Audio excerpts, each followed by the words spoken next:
नमस्ते conscious souls. Welcome to elevated consciousness, जहां ancient wisdom मिलती है मॉडर्न साइंस से। कभी आप किसी इंसान से पहली बार मिले, सब कुछ बिल्कुल नॉर्मल था, वो अच्छे से बात कर रहा था, स्माइल भी कर रहा था, लेकिन फिर भी अंदर से एक फीलिंग आई, पता नहीं क्यों मुझे इस पर्सन पर ट्रस्ट नहीं हो रहा।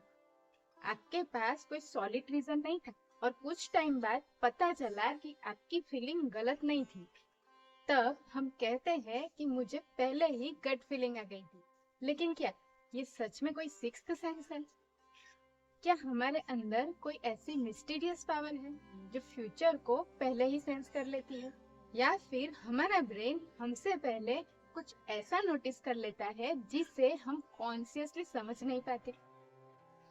आज इसी इंटरेस्टिंग क्वेश्चन को समझते हैं कि गट फीलिंग एक्चुअली है क्या। सबसे पहले इम्पोर्टेंट बात, साइंस ने ये प्रूव नहीं किया है कि गट फीलिंग कोई सुपरनेचुरल पावर है या फिर उसे फ्यूचर प्रिडिक्ट कर सकते हैं। लेकिन गट फीलिंग को सिंपली इमेजिनेशन भी कह देना सही नहीं होगा। हमारा ब्रेन हर वक्त इंफॉर्मेशन प्रोसेस करता रहता है। किसी पर्सन का फेशियल एक्सप्रेशन, उसकी वॉइस का टोन, उसका बिहेवियर, उसके वर्ड्स और सिचुएशन का कॉन्टेक्स्ट। हम कॉन्शियसली हर छोटी चीज को एनालाइज नहीं करते, लेकिन ब्रेन इस सिग्नल को बैकग्राउंड में प्रोसेस कर सकता है और कभी कभी इसका फाइनल रिजल्ट हमें एक फीलिंग के फॉर्म में मिलता है, समथिंग फील्स राइट या फिर समथिंग फील्स रॉन्ग।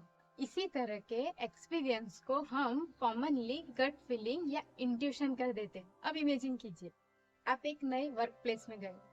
वहाँ एक पर्सन आपसे बहुत पोलाइटली मिलता है, स्माइल भी करता है, बात भी अच्छे से करता है, लेकिन जब आप उसके साथ थोड़ा टाइम स्पेंड करते हो, आपको अंदर से हल्का सा डिस्कम्फर्ट फील होता है। आप एग्जैक्टली एक्सप्लेन नहीं कर पाते कि मुझे प्रॉब्लम क्या लग रही है, बस फीलिंग है कि थोड़ा संभल कर रहना। हो सकता है आपके ब्रेन ने उसके बिहेवियर के कुछ शटल पैटर्न नोटिस किए हो, शायद उसकी टोन, शायद उसका किसी और के साथ बिहेवियर, शायद उसकी बातों और एक्शन में कोई मिसमैच। आप कॉन्शियसली उसको आइडेंटिफाई नहीं कर पाए, लेकिन ब्रेन ने मल्टीपल सिग्नल को कंबाइन करके ओवरऑल इंप्रेशन बना दिया और वो इंप्रेशन आपको एक फीलिंग के रूप में मिला। ये गट फीलिंग का एक पॉसिबल एक्सप्लेनेशन हो सकता है, लेकिन यहाँ एक ट्विस्ट है, हर गट फीलिंग एक्यूरेट नहीं होती। मान लीजिए आपको एक पर्सन से मिलकर अनकंफर्टेबल फील हुआ, लेकिन एक्चुअली उसने कुछ रॉन्ग नहीं किया, फिर भी आपको उससे ट्रस्ट नहीं हुआ। क्यों? हो सकता है कि उसका बिहेवियर आपको किसी ऐसे पर्सन की याद दिला रहा हो जिसने आपको पास्ट में हर्ट किया था। आपके ब्रेन ने सिमिलैरिटी नोटिस की और ऑटोमेटिकली वार्निंग जनरेट कर दी कि डेंजर। लेकिन प्रेजेंट पर्सन एक्चुअली सेफ भी हो सकता है। इसीलिए एक बहुत इंपॉर्टेंट बात याद रखिए, फीलिंग रियल हो सकती है, लेकिन फीलिंग का कंक्लूजन हमेशा करेक्ट नहीं होता। अब यहाँ एक क्वेश्चन आता है कि इसे गट फीलिंग ही क्यों कहते हैं? हमारे ब्रेन और डाइजेस्टिव सिस्टम के बीच कंटिन्यूअस कम्युनिकेशन होती है। इस कनेक्शन को गट ब्रेन एक्सिस कहा जाता है।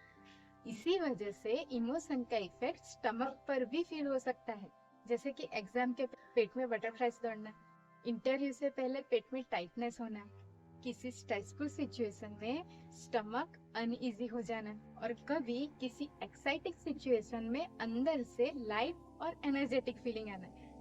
ये बॉडी और ब्रेन के कॉम्प्लेक्स कम्युनिकेशन का पार्ट है। इसीलिए जब हम कहते हैं कि मेरा गट कह रहा है, इसका मतलब ये नहीं है कि स्टमक फ्यूचर देख रहा है।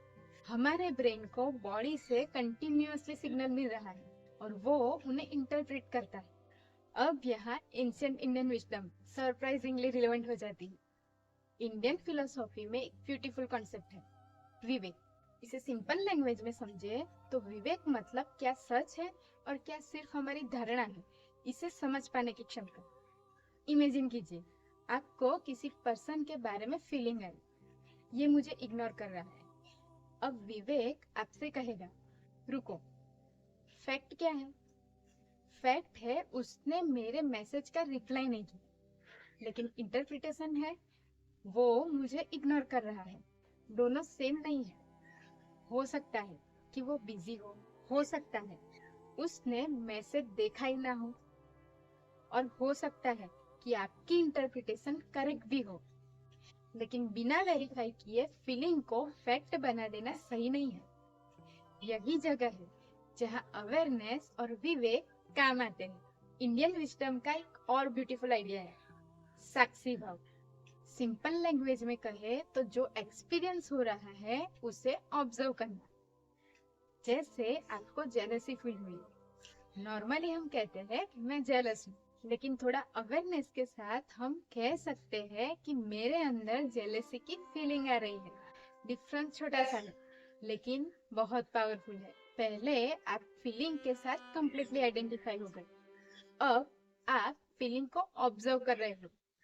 इसी तरह जब गट फीलिंग आए कि समथिंग इज रॉन्ग, तुरंत कंक्लूजन लेने की बजाय एक मोमेंट रुक जाओ, ऑब्जर्व करो। अब एक इम्पोर्टेंट क्वेश्चन, इंट्यूशन और फियर में डिफरेंस कैसे समझे? इसका कोई 100% परफेक्ट फॉर्मूला नहीं, लेकिन एक सिंपल सेल्फ चेक कर सकते हैं। अगर माइंड कंटिन्यूअसली बोल रहा है अगर ये हुआ तो, अगर वो मुझे रिजेक्ट कर दे तो, अगर सब खराब हो गया तो, और एक थॉट के बाद दूसरा थॉट, फिर वर्स्ट केस सिनेरियो, तो फियर या एंजाइटी इन्वॉल्व हो सकती है। लेकिन कभी कभी फीलिंग सिंपल होती है। सबसे पहले रुकिए, पहले थोड़ा और ऑब्जर्व कीजिए। फिर भी उस फीलिंग को ऑटोमेटिकली ट्रूथ नहीं मान लेना है। इंट्यूशन को सिग्नल समझो, प्रूफ नहीं। विवेक चूड़ामणि, जो आदि शंकराचार्य से संबंध प्रसिद्ध ग्रंथ है, उसमें विवेक को आत्मिक समझ की दिशा में एक महत्वपूर्ण साधन माना गया है। और इस कॉन्सेप्ट को डेली लाइफ में बहुत सिंपल तरीके से अप्लाई कर सकते हैं। फील कीजिए, ऑब्जर्व कीजिए, वेरीफाई कीजिए, फिर डिसाइड कीजिए। तो फिर गट फीलिंग पर ट्रस्ट करें या नहीं? आंसर सिंपल है, ब्लाइंडली नहीं, लेकिन कंप्लीटली इग्नोर भी नहीं करना है। आपकी फीलिंग एक सिग्नल हो सकती है। अगर कोई सिचुएशन अनकंफर्टेबल लग रही है तो उस फीलिंग को नोटिस कीजिए, लेकिन उसके बाद फैक्ट्स को चेक भी कीजिए। क्या एक्चुअल बिहेवियर सस्पिशियस है? क्या कोई एविडेंस है? या फिर कोई पुराना एक्सपीरियंस इस सिचुएशन को इन्फ्लुएंस कर रहा है? जितना आप अपने थॉट्स, इमोशन और पैटर्न को ऑब्जर्व करोगे, उतना आपको अपनी इनर रिस्पॉन्सेस को समझना आसान लगेगा। तो नेक्स्ट टाइम जब आपका गट कहे कि समथिंग फील्स रॉन्ग, उसे इमीडिएटली सिक्स्थ सेंस मत समझिए और उससे इमेजिनेशन कहकर इग्नोर भी मत कीजिए। बस एक सेकंड रुक जाइए और खुद से पूछिए कि मैं एक्चुअली क्या फील कर रहा हूँ, मैंने क्या ऑब्जर्व किया है, और क्या मेरी कोई पुरानी मेमोरी इस फीलिंग को इन्फ्लुएंस कर रही है? क्योंकि शायद रियल इनर इंटेलिजेंस का मतलब फ्यूचर प्रिडिक्ट करना नहीं है। शायद रियल इंटेलिजेंस ये है कि आप अपनी फीलिंग को समझो, अपने थॉट्स को ऑब्जर्व करो, फैक्ट को फैक्ट की तरह देखो और विवेक से डिसीजन लो। फीलिंग को सुनो, लेकिन डिसीजन अवेयरनेस से हो। This is elevated consciousness. नमस्ते।